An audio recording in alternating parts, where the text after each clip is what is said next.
ఓయ్ సుబ్బయ్య,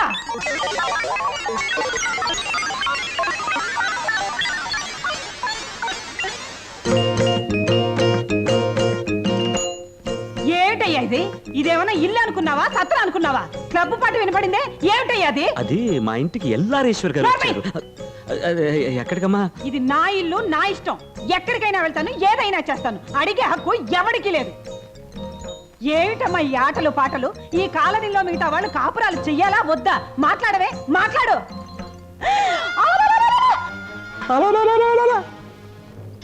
రావే రా. ఇల్లు అనుకున్నారా, ఏమనుకున్నారా? వనజ, గిరిజ, రండి రండి. కామాక్షి, మీనాక్షి, సుందరమ్మ, రండి రండి రండి రండి. లక్ష్మి, రావే, అందరూ రండి, కుటుంబాలతో రండి. అత్త మామ కలిసి దీన్ని ఎలా తయారు చేశారో చూడండి. సంసారం చేయాల్సిన ఆడది ఇలా ఉంటే ఇంకా మొగుడు ఎలా కాపురం చేస్తాడు? అందుకే వాడు ఇంటికి రావడమే మానేశాడు.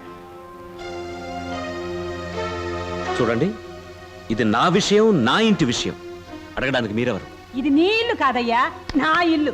అవకతవక వేషాలు వేసుకుని వీధి బాగోత ఆడటం నీ ఇంటి విషయం కాదు, ఈ కాలనీ మర్యాదకు సంబంధించిన విషయం. ఓనరమ్మా, కొంచెం మర్యాదగా మాట్లాడండి.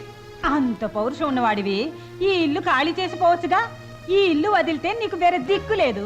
అందుకే కోర్టుకెక్కి వాయిదాలు తీసుకుంటున్నావు. వాయిదాలు నేను తీసుకోవటం లేదమ్మా, నా వకీలు తీసుకుంటున్నాడు. కోర్టుకి నేనెక్కలేదు. ఇల్లు ఖాళీ చేయమని నా మీద కేసు పెట్టి మీరెక్కారు. అద్దెకుండే వాళ్ళ హక్కుల కోసం నేను మీతో పోరాడుతున్నాను. నీతో ఏంటయ్యా నాకు మాటలు? చూశారుగా ఈవిడ గారి అవతారం. రేపు వాయిదాకి మీరందరూ కోర్టుకు వచ్చి వీళ్ళ కుటుంబం ఎంత లక్షణమైనదో కుంట బద్దలు కొట్టినట్టు చెప్పాలి. వెళ్ళండి వెళ్ళండి, అందరూ వెళ్ళండి.